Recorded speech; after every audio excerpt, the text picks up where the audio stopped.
I heard some video essayists saying the React people are the issue on YouTube, or one of the many problems on YouTube, since they don't allow for deep-rooted, well thought out arguments or ideas when reacting to content, etc., etc. I mean, it depends. I mean, you can do Reactful stuff in a very thoughtful way and give good commentary.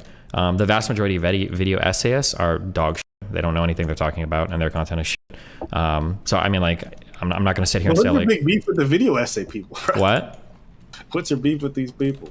Most Is of it them because are. they just don't like debates? Well, it's not so much that they don't like debates. It's that, like, if they won't entertain a conversation about the material, oftentimes it's because they don't know anything about what they put in their video. And the few times I've seen a video essayist try to have a conversation about a contentious topic in a video, it's very quickly obvious that, like, the entire limits of their knowledge about that particular topic, where, like, every single word said is the only thing they know about it in that video, which is very disturbing to me.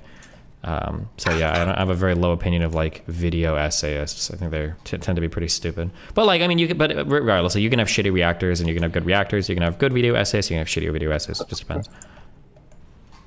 So you feel like because they weren't able to say more than what's, do you feel like they should, if you talk to an expert, for example, in the field, like someone who's like very focused expert, like someone's just do brain cancer or whatever, do you feel like if they're, do you think that wouldn't yield a similar result in regards to the conversation itself? Nope.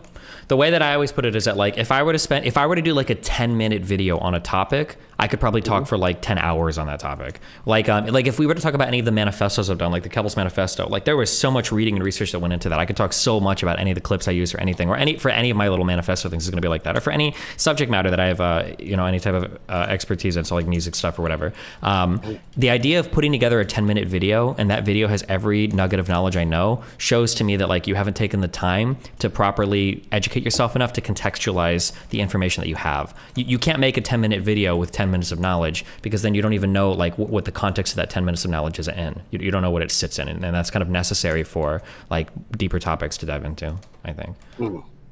And when did you realize you hated these video essays? What was the moment that broke you? You're like, yo, fuck these guys. I don't know. I've seen a few of them debate like Vosh, and just listening to them talk about their shit, and it's like, how do you not understand anything? Or even just some video essays are really bad. Or there's a thing that happens where somebody will get a certain fact wrong, and I'm like, the only way you can get this wrong is if you truly don't know what you're talking about. Like, there's no other rationalization for how you could just not know this particular thing, you know? Yeah. It's interesting because I think because people do these lengthy videos that are pretty much unwatchable for most people, I have a hard time sitting through them. I find them super boring and dull. And I think folks often say, well, if you find it so boring and dull, then maybe you shouldn't discuss this matter, which is fair. I mean, someone has the patience to read through a bunch of these studies. And like, if you want to be an expert in some of these topics, you should be able to read through some of the boring stuff and go through it. Yeah, potentially. I don't know what it is. The video essays, that sneaky characterization of them like, does make me laugh a little bit. What was his characterization again? They all got the same mustache or something like that. Oh yeah, the same, yeah, aesthetic lighting, yeah. The bisexual lighting, yeah. It is true, but a part of me is saying maybe I'm just being unfair to them. Nah, fuck them. Don't ever worry about being unfair to those fucking losers. They're almost as degenerate as streamers, so. Oh man, they